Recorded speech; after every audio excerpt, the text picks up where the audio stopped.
ওই রুমের ভিতরে আপনার অনেক লেখা, ওয়ালের মধ্যে খোদাই করে লিখছে। আমার মনে হচ্ছে যে এখানে কত লোককে যে রাখা হয়েছে এটা অনুভব করার মতো না। এক একজনের লেখার হাতের স্টাইল এক এক রকম। আমাকে ডিজিএফআই ধরে নিয়ে আসছে, আমাকে ডিজিএফআই অ্যারেস্ট করছিল বাড়ি থেকে, এরকম অনেক লেখা। আর অনেকে আমার নাম্বার লিখে রাখছে যে যদি সম্ভব হয় আমার পরিবারকে কেউ বললেন যে আমাকে যেন খোঁজ করে, আমাকে সরকার এখানে এইভাবে বন্দি করে রাখছে।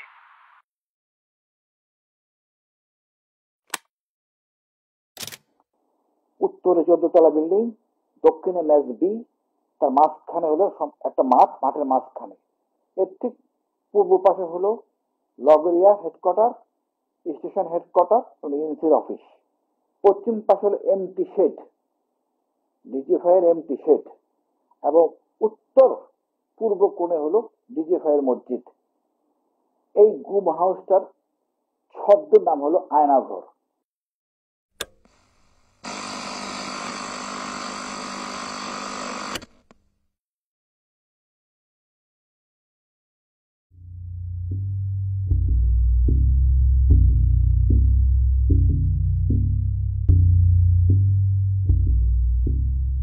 ঢাকায় ডিজিএফআই সদর দপ্তরের ঠিক পেছনে অদ্ভুত এক স্থাপনা।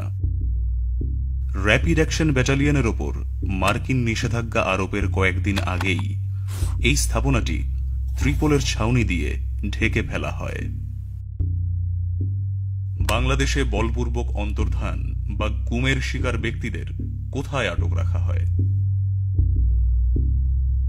এই প্রশ্নের উত্তর খুঁজতে গিয়েই আমরা আয়নাঘর নামক এই গোপন কারাগারটির সন্ধান পাই।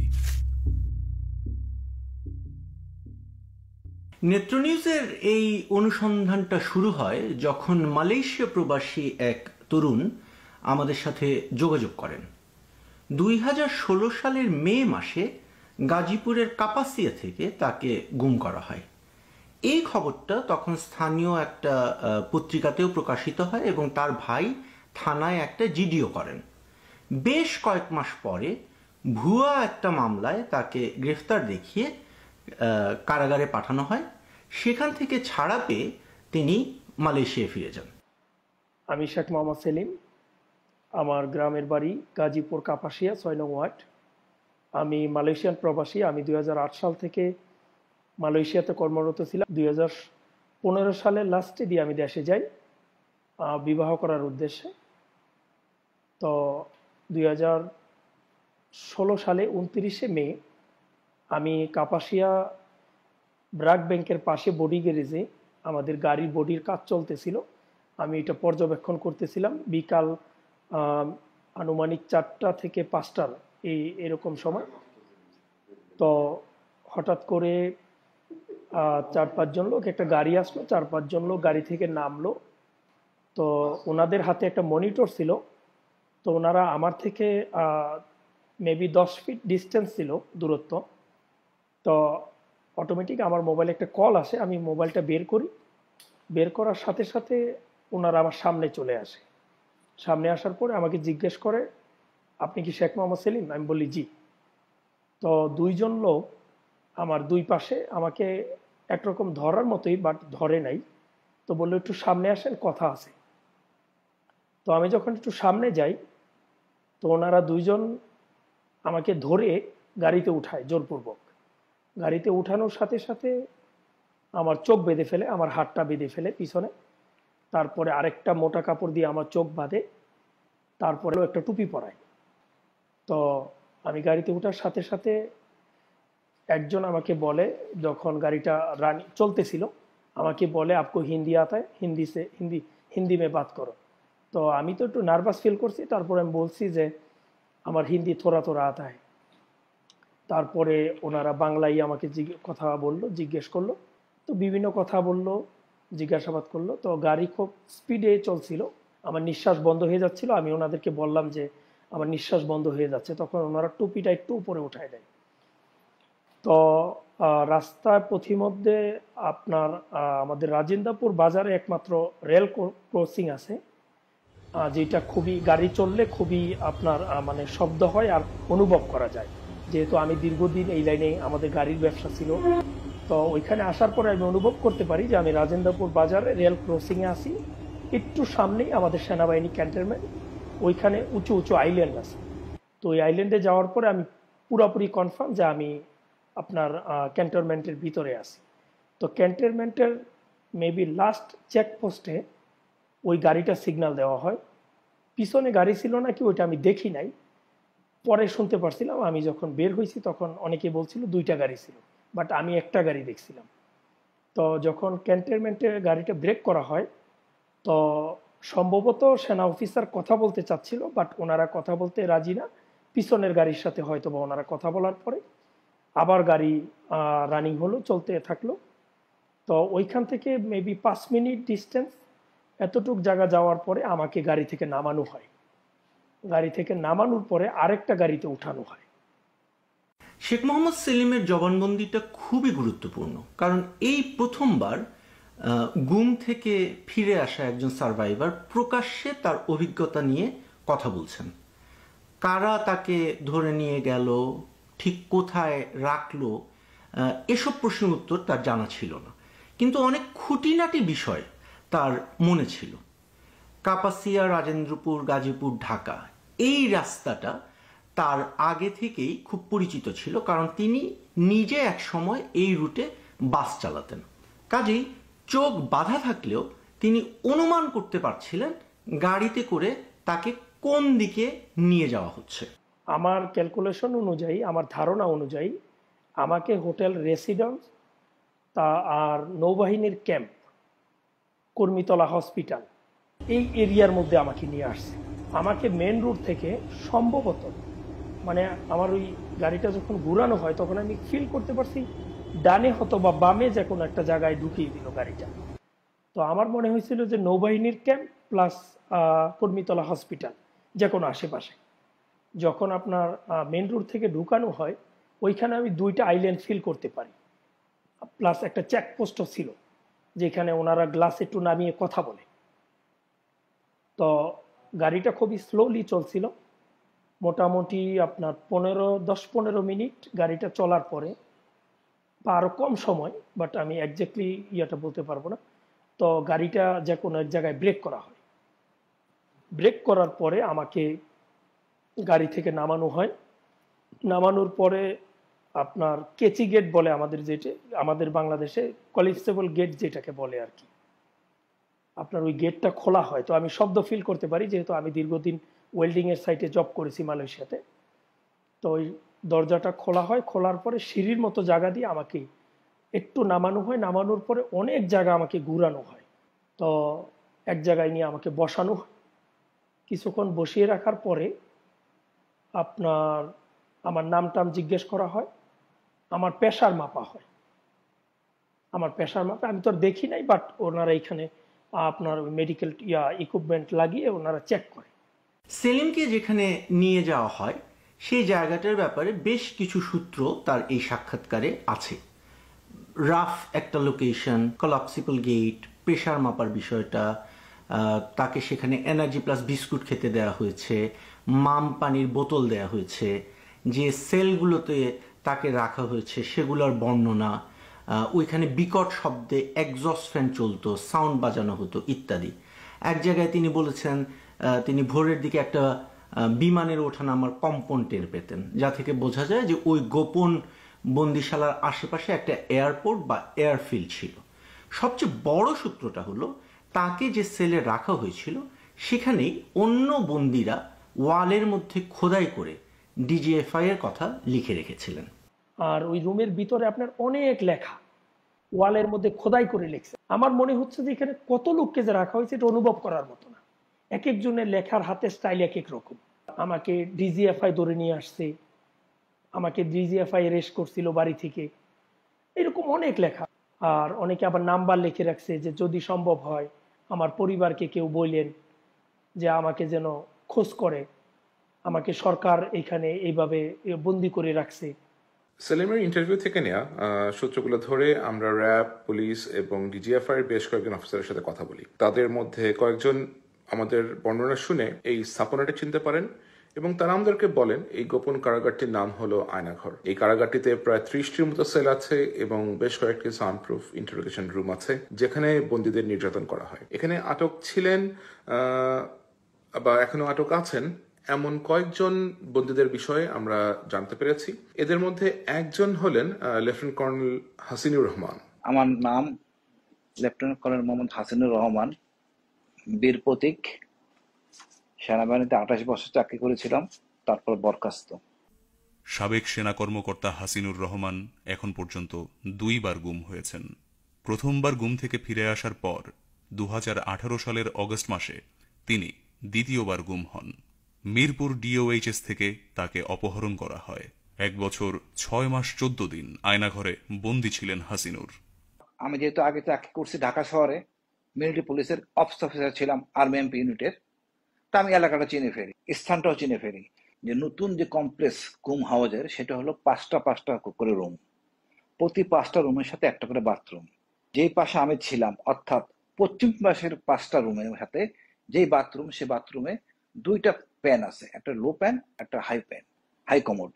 আমি হাই কমোডের উপরে উঠে একজস্ট ফ্যান দিয়ে বাইরে তাকাই, আমি দেখতে পাই পুরান বিল্ডিং এবং আমি চিনতে পারি মোটামুটি এর এলাকাটা কোনটা।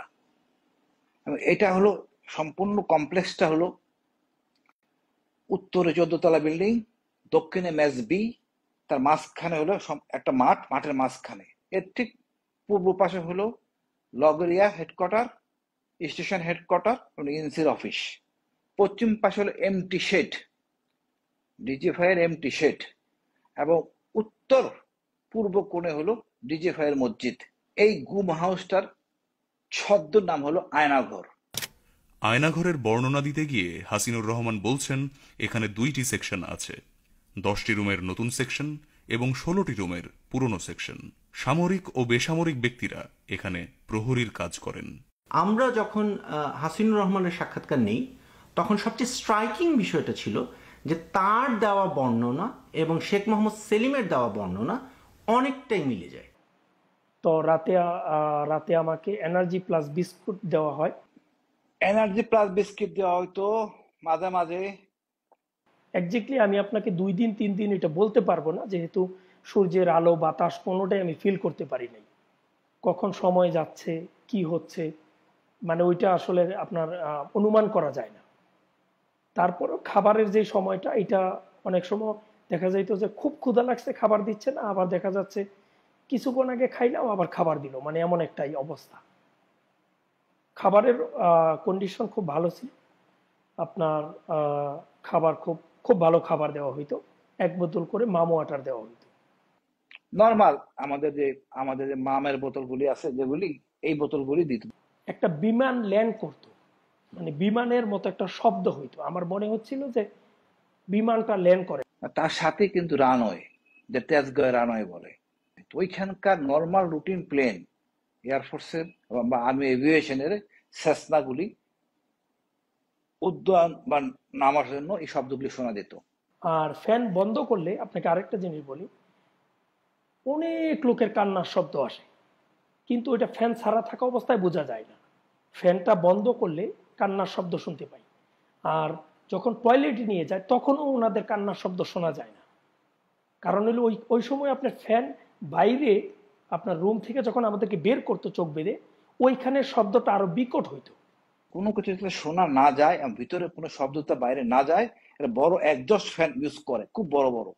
যেমন ওই প্রতি 5টা রুমের সাথেই 2টা একজস্ট ফ্যান, অর্থাৎ ওই 10টা রুমের সাথে 4টা একজস্ট ফ্যান, যাতে কোনো শব্দ ভিতর থেকে বাইরে না যায়, বাইরের শব্দ ভিতর থেকে ভিতরে না আসে। ওই রুমটা আপনার খুব ভিতরের জায়গাটা সম্ভবত 10 ফিট স্কোয়ার হবে, খুব উঁচা। আর রুমে আপনার কোনো জানালা নাই, একটাই দরজা, আপনার একটা গ্রিলের দরজা আর একটা কাঠের দরজা, একটা এক্সজস্ট ফ্যান আছে উপরে, আর উপরে একটা মাত্র লাইট ছিল একেবারে উপরে ছাদের মধ্যে। 16 রুমের কমপ্লেক্সটা খুব পুরানো আমলের, অনেক পুরো। আমি 90 সালে ছিলাম আর্মি এমপিতে অফিস অফিসার হিসেবে, তখন আমি এটা এরকমই দেখি। এটা উচ্চতা 18 ফিট, দেওয়ালগুলি মসৃণ, প্রত্যেকটা রুমের সাথে একটা করে লাইট আছে এবং একজস্ট ফ্যান আছে একটা করে। এর পার্থক্য হলো নতুন রুমের সাথে এটার বড় বড় মোটা মোটা শিক, যেটা নতুন রুম করা হয়েছে তার শিকটি একটু তুলনামূলকভাবে চিকন, লোহার দরজা, তারপরে হলো আপনার বড় কাঠের দরজা, কাঠের দরজা মাঝখান দিয়ে আছে আপনার ছিদ্র, যা দিয়ে দেখা যায় ভিতরে কে কি করে বা কি করতেছে ইত্যাদি। বাংলাদেশের সামরিক বাহিনীর সাথে সম্পৃক্ত একজন কর্মকর্তার মাধ্যমে আয়নাঘরের কিছু ছবি আমরা সংগ্রহ করেছি। আমাদের সংবাদ সূত্রের গোপনীয়তা ও নিরাপত্তার জন্য এই ছবিগুলো কখন কিভাবে তোলা হয়েছে তা আমরা প্রকাশ করছি না। আয়নাঘরের বন্দীদের এই রুমগুলোতেই রাখা হয়। নর্থ সাউথ বিশ্ববিদ্যালয়ের শিক্ষক মুবাশ্বের হাসান সিজার গত 7 নভেম্বর ক্লাস শেষে বসুন্ধরার ক্যাম্পাস থেকে বেরিয়ে আগারগাঁওয়ের আইডিবি ভবনে যান তিনি। সেখান থেকে বের হবার পর নিখোঁজ হন মুবাশ্বের। সামরিক সূত্রের মাধ্যমে আয়নাঘরের বন্দীদের যে তালিকা আমরা পেয়েছি সেখানে নর্থ সাউথ বিশ্ববিদ্যালয়ের শিক্ষক মুবাশ্বের হাসানের নাম আছে। তিনি গুম হওয়ার কিছুদিন পর ভারতের দ্য ওয়্যার একটি আর্টিকেল প্রকাশ করেছিল, যেখানে বলা হয়েছিল যে ডিজিএফআই তাকে ধরে নিয়ে গেছে। এছাড়াও সাবেক অ্যাম্বাসেডর মারুফ জামান এবং ব্যবসায়ী অনিরুদ্ধ রায়কেও এখানে বন্দী করে রাখা হয়েছিল। আয়নাঘরের বর্তমান বন্দীদের মধ্যে আছেন জামায়াত নেতা মীর কাসেম আলীর ছেলে মীর আহমেদ বিন কাসেম এবং গোলাম আজমের ছেলে আবদুল্লাহিল আমান আজমি। এই দুজনকে নিজের চোখে আয়নাঘরে দেখেছেন এমন কর্মকর্তাদের সাথে আমাদের কথা হয়েছে। Soon after the Holy militant incident, 3 men were picked up in a short period of time in August 2016. The first one was the son of Salahuddin Qaeda Chowdhury. Then there was the son of Amir Qasim Ali. Both of those men had been convicted, or about to be convicted in the International Crimes Tribunal. And the third one was Brigadier General Azmi, who was a son of Ghulam Azam, who'd also been convicted at the International Crimes Tribunal, but hadn't been executed. And in all 3 incidents, there was clear eyewitness testimony to clearly substantiate that they were picked up by law enforcement agencies. And immediately after each of them were picked up, the state agencies refused to acknowledge that they had done that. Effectively, they were secretly detained from the point at which they were detained. They hadn't been formally arrested. They weren't brought before the court.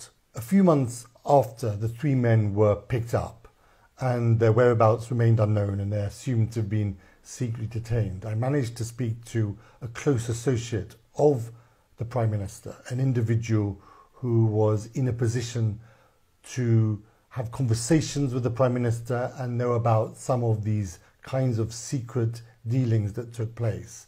And he confirmed to me that these 3 men had been picked up by DGFI, a military intelligence agency, and were in secret detention, although he was unclear of exactly the whereabouts of these men right now.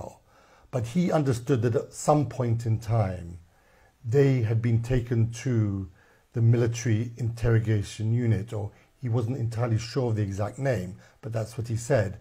And they were definitely picked up at the behest of DGFI, having persuaded Sheikh Hasina what he called a cock and bull story, a concocted story, that somehow that these men were involved in militant activities and that they needed to be taken out effectively. সাধারণত এই 10 রুমের জন্য 2 জন লোক duty করে আর 16 রুমের জন্য 2 জন duty করে। এই ডিউটির যে কাজ হলো 3 বেলা রুটিন ওয়াইজ বাথরুমে নেওয়া হয়। সকালে সাধারণত ডিউটি শুরু হয়, সকালে ডিউটিটা 4টা থেকে শুরু হয় 8টা পর্যন্ত, 4 ঘন্টা করে ডিউটি করে প্রহরীগুলি। একদিন সকালে যেহেতু আমি মোটামুটি 10 জনের মধ্যে মোটামুটি একটু সম্মানী লোক, আমাকে ওই বাথরুমে নেবে, তা আমাকে নেওয়ার জন্য নিয়ে গেলেই ইতিমধ্যে বাথরুমের ভিতরে ছিল আরেকজন, তার দরজাটা খোলা হয়। আমি তখন দাঁড়ায় আছি, দাঁড়ায় দেখতেছি দরজাটা খোলা হচ্ছে এবং ব্রিগেডিয়ার আজমিকে আমি দেখে ফেলি হাই কমান্ডের ওখানে। তখনও তার চোখ বাঁধা হয় নাই, মুখটা খোলা। তখন আমাকে সরায় নেওয়া হয়। তা আমার বুঝতে আর বাকি থাকে না যে এখানে ব্রিগেডিয়ার আজমি থাকে। পরবর্তীতে আমি ওখানকার একটা ছেলের সাহায্য নিয়ে সমুদয় ব্যাপারটা বিস্তারিত জানি যে ব্রিগেডিয়ার আজমি ওখানে আছেন। আয়নাঘরে বন্দী ছিলেন এমন আরো 2 জনকে আমরা শনাক্ত করতে পেরেছি। এদের মধ্যে একজন হলেন বাড্ডা লিটন, যার সাথে সেলিমকে একই ঘরে রাখা হয়েছিল। দ্বিতীয়জন হলেন ইংলিশ মিডিয়াম স্কুলের একজন টিচার, যিনি সেলিমের পাশের ঘরে ছিলেন। তৃতীয় আরেকজন হলেন বংশালের যুবদল নেতা সোহেল, যার সাথে সেলিমের কথা হয়েছিল, কিন্তু তাকে আমরা পুরোপুরি শনাক্ত করতে পারিনি। ওই দিনকা খুব মারধর করার পরে আমাকে আর ওই রুমে নিয়ে যাওয়া হয় নাই, আমাকে আপনার আরেকটা রুমে নিয়ে যায়, অনেক দূর হাঁটায় নিয়ে যায়। অনেক দূর হাঁটানোর পর একটা রুমে নিয়ে যায় যেখানে প্রচণ্ড গরম ফিল করি প্রথম অবস্থায়। তো ওই রুমে যাওয়ার পরে আমি একজন ব্যক্তিকে দেখতে পাই। তো প্রথম অবস্থায় উনি ওনার নাম বলেন, উনি খুব চুপচাপ ছিলেন, একেবারে চিকন ছিলেন, আর ওনার শরীরের সামলা ছিল, লম্বা চূড়া। তো সম্ভবত অনেকটা সময় যাওয়ার পরে উনি ওনার পরিচয় দিল যে আমার নাম লিটন, আমার বাড়ি বাড্ডাতে। উনি বাড্ডা লিটন। উনি সম্ভবত 2017 সালে বা 16 সালে বাংলাদেশ থেকে সরকারিভাবে অলিম্পিকে মার্শাল আর্টে অলিম্পিকে যোগ দেওয়ার জন্য যাওয়ার কথা ছিল। ওই আপনার ওইটাকে মার্শাল আর্ট বলছিল না এক্স্যাক্টলি, মানে ক্যারাতি বলছিল আর কি। তো আমি বুঝি নাই, তখন উনি মার্শাল আর্ট বললো আমাকে, ক্যারাতি সম্ভবত। বাড্ডা লিটন সম্পর্কে সেলিম যে বর্ণনা দিয়েছেন সেটার উপর ভিত্তি করে আমরা বিভিন্ন ডেটাবেজে এই বর্ণনার সাথে মিলিয়ে অনুসন্ধান শুরু করি। আমাদের অনুসন্ধানে শেখ মোহাম্মদ আবু সালে নামক একজনের সন্ধান পাই, যিনি ঢাকার একটা কারাতে স্কুলে প্রশিক্ষক ছিলেন। 2016 সালের নভেম্বরে র্যাব তাকে গ্রেফতার দেখায়। সে সময় অভিযোগ আনা হয় যে এই আবু সালে ওরফে লিটন ওরফে হুরাইরা একজন জিহাদি সন্ত্রাসী এবং তিনি আইসিসের কারাতে প্রশিক্ষক হিসাবে কাজ করতেন। আমরা তার ছবি সেলিমকে দেখাই এবং তিনি আমাদেরকে নিশ্চিত করেন যে এই শেখ মোহাম্মদ আবু সালেই সেই বাড্ডা লিটন যার সাথে তার আয়নাঘরে দেখা হয়েছিল। এখানে ঘটনার টাইমলাইনটা খুবই ইন্টারেস্টিং।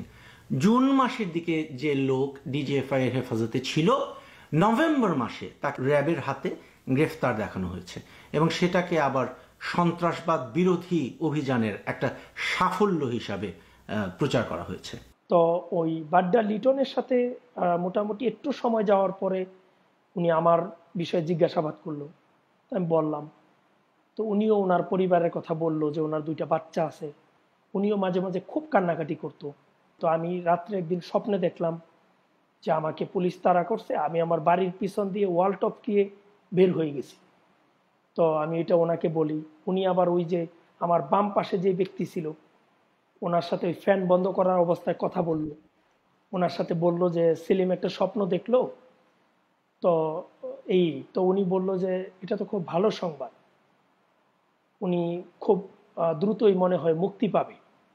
তো তখন উনি বলল যে টয়লেটের মধ্যে সব টয়লেটে, উনি বলছে যে ওনাকে যেই টয়লেটে নিয়ে গেছে ওইখানে উনি ওনার আম্মার নাম্বারটা লিখে রাখছিল। তো নাম্বারটা আমার এখনো মনে আছে। আমি কি নাম্বারটা বলবো আপনাকে? 017-140। ওই লিটন আর ওই ব্যক্তি কথা বলতো, আপনার নির্দিষ্ট একটা সময় আপনার ফ্যানটা একেবারেই বন্ধ করে দেওয়া হয়, একেবারেই নিঝুম হয়ে যায়, মনে হচ্ছিল যে আপনি পৃথিবী থেকে আলাদা কোনো জায়গায় আছেন, কোনো শব্দ নেই, একেবারেই নিঝুম হয়ে যায়। এটা নির্দিষ্ট মেবি আপনার 30 মিনিট 40 মিনিটের জন্য এই সময় কথা বলতো। তারা ওয়ালের মধ্যে আঘাত করতো, আঘাত করার পরে ওই পাশ থেকে কথা বলতো। ওনারা দরজার সামনে দাঁড়িয়ে, লিটন দরজার এখানে দাঁড়িয়ে ওনার সাথে কথা বলতো। মানে আমি যখন ওই স্বপ্নের ব্যাখ্যা বললাম তো উনি বলছে যে হয়তো উনি খুব দ্রুত ছাড়া পাবে। তো আমার নাম্বারটা টয়লেটে লেখা আছে, সব টয়লেটে। উনি বলছে যে সব টয়লেটে ওনার নাম্বার উনি লিখে রাখছে। তো আমি অনেক টয়লেটে ওনার নাম্বার দেখছি। তো উনি তখন বলল যে ওনার মা যেন সরকারের উচ্চ পর্যায়ের কর্মকর্তাদের সাথে যোগাযোগ করে, ওনাকে কাফরুলের আশেপাশে কোথাও রাখা হয়েছে। উনি ওই লিটন আমাকে বলছে যে উনি ইংলিশ মিডিয়াম স্কুলের একজন টিচার ছিলেন, এতটুকুই।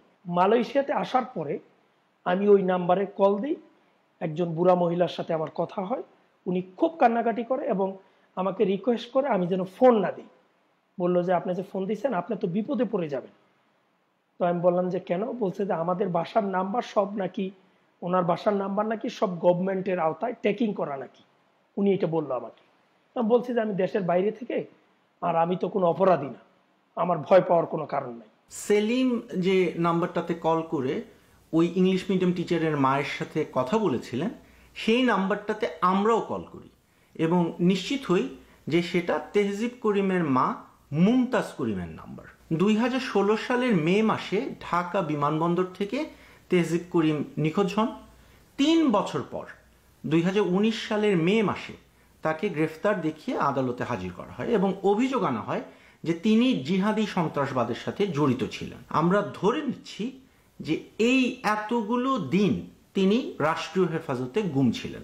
এখানে একটা প্যাটার্ন লক্ষণীয়, একজন মানুষকে তুলে নিয়ে গিয়ে গুম করে রাখা হচ্ছে এবং কয়েক মাস বা কয়েক বছর পরে তাকে আদালতে হাজির করে বলা হচ্ছে যে তিনি জিহাদি সন্ত্রাসবাদে জড়িত।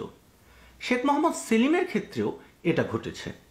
2016 সালের আগস্ট মাসে তাকে আদালতে হাজির করা হয় এবং বলা হয় যে তিনি একটা নিষিদ্ধ ঘোষিত সংগঠনের সদস্য, যেটা স্পষ্টতই একটা বানোয়াট অভিযোগ। কিন্তু তাকে কেন প্রথমত গুম করা হলো সেই রহস্যটাও আমরা সমাধান করতে পেরেছি। তো সম্ভবত একেবারে সকালবেলা ফজরের সময় মনে হয় ওনারা আমাকে ওইখান থেকে চোখটোক বেঁধে জিজ্ঞাসাবাদের জন্য নিয়ে যাওয়া হয়। তো ওইখানে আমাকে একজন মহিলা জিজ্ঞাসাবাদ করে। তো উনি আমাকে জিজ্ঞাসাবাদ করলো আমার নাম, আমার টোটাল পরিচয়, আমি কি করি, সম্ভবত ISIL বা ISL পাকিস্তানের একটা গোয়েন্দা সংস্থার কথা আমাকে জিজ্ঞেস করলো। তো বললো যে পাকিস্তানের ISL ওইটার সদস্য নাকি আমি। তো আমি বলছি যে আমি এটার নাম শুনি নাই কোনোদিন। তো পরে ওনারা আমার বয়সটা নিয়ে, মানে আমার নাম জিজ্ঞেস করলো, আমি বললাম শেখ মোহাম্মদ সেলিম।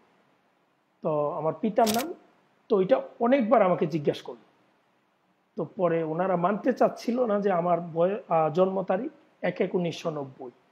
তো ওনারা আমাকে ওই সময় মাস শুরু করে, আপনার মানে কোন দিক থেকে বাড়ি দেয় আমি অনুভব করতে পারিনি, বাট ডানে বামে, মানে আমি এদিকে কাইতে হলে ওইদিকে বাড়ি দেয়, পায়ে বাড়ি দেয়, ডান পাশে বাম পাশে, খুব জোরে জোরে মারে। তো আমিও খুব কান্নাকাটি করি, সব বিষয়ে জিজ্ঞাসাবাদ করে। তো আমার একটু চুপ করে রইল ওনারা। ওই মহিলা হঠাৎ করে জিজ্ঞেস করলো, শেখ মোহাম্মদ সেলিম? আমি বললাম জি। বলল যে আপনি কখনো পঞ্চগড় গেছেন? আমি বললাম যে না। তারপরে জিজ্ঞেস করলো যে আমাকে সম্ভবত আপনার গোপালগঞ্জের যে কোনো একটা এরিয়ার নাম বলল, যে আপনি গোপালগঞ্জ সম্ভবত কি জানি কোতোয়ালিপাড়া হয়তো এরকমই একটা নাম হইতে পারে, যে ওইখানে আমি নাকি বোমা পুঁতে রাখছিলাম শেখ হাসিনাকে হত্যা করার জন্য। আমি বলছি যে না, আমি ওই এলাকাতে কখনো যাইনি। তো ওনারা কেমন জানি মানতেছিল না যে আমি, আমার বাড়িটা কাপাসিয়া 6 নং ওয়ার্ডে। আমরা যেটা ধারণা করছি, সেলিমের কেসটা একটা মিস্টেকেন আইডেন্টিটি বা ভুল পরিচয়ের কেস ছিল। জিজ্ঞাসাবাদের সময় তাকে বলা হয়েছে যে তিনি শেখ হাসিনার উপর হামলার সাথে জড়িত ছিলেন। শেখ মোহাম্মদ সেলিম তার আসল নাম নয়, তার বয়স আসলে অনেক বেশি ইত্যাদি। এই বক্তব্যগুলোর বিপরীতে অনুসন্ধান চালিয়ে আমরা আরেকজন মানুষের সন্ধান পাই যার নাম মোহাম্মদ ইকবাল হোসেন। 2021 সালের ফেব্রুয়ারিতে এই ইকবাল হোসেন গ্রেফতার হন বা তাকে গ্রেফতার দেখানো হয়। সে সময় র্যাব এবং বিভিন্ন গোয়েন্দা সংস্থা বরাত দিয়ে পত্রপত্রিকার যে রিপোর্টিংয়ে বলা হয় ইকবাল হোসেন হরকাতুল জিহাদের সদস্য এবং তিনি 21শে আগস্টের গ্রেনেড হামলার সাথে জড়িত ছিলেন। ইকবাল একসময় মালয়েশিয়ায় ছিলেন এবং সেখানকার ভুয়া কাগজপত্রে তার নাম ছিল সেলিম। আমরা আরও যেটা দেখি, তাকে ধরার জন্য গাজীপুর ও সাভারে অভিযান চালানো হয়েছে বেশ কয়েকবার। সুতরাং আমাদের মূল্যায়ন হলো ইকবাল হোসেনকে আটক করতে গিয়েই শেখ মোহাম্মদ সেলিমকে আটক করে ডিজিএফআই।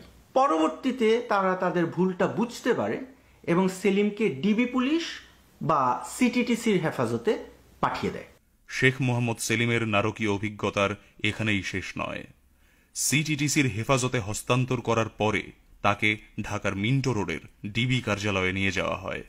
সেখানে তার অভিজ্ঞতার বর্ণনা থাকছে এই প্রতিবেদনের দ্বিতীয় পর্বে। পর্বটি দেখতে চোখ রাখুন নেত্র নিউজের ইউটিউব চ্যানেলে।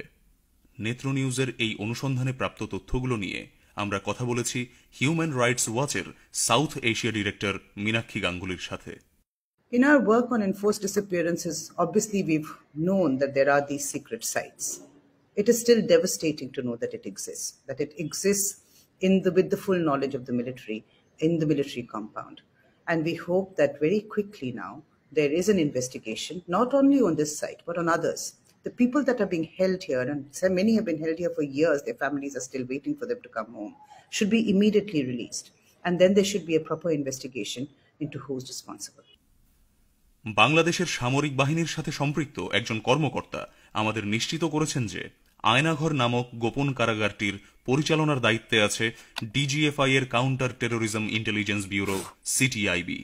2016 সাল থেকে এখন পর্যন্ত বাংলাদেশ সেনাবাহিনীর ব্রিগেডিয়ার জেনারেল র্যাঙ্কের 4 জন কর্মকর্তা সিটিআইবির পরিচালক পদে ছিলেন।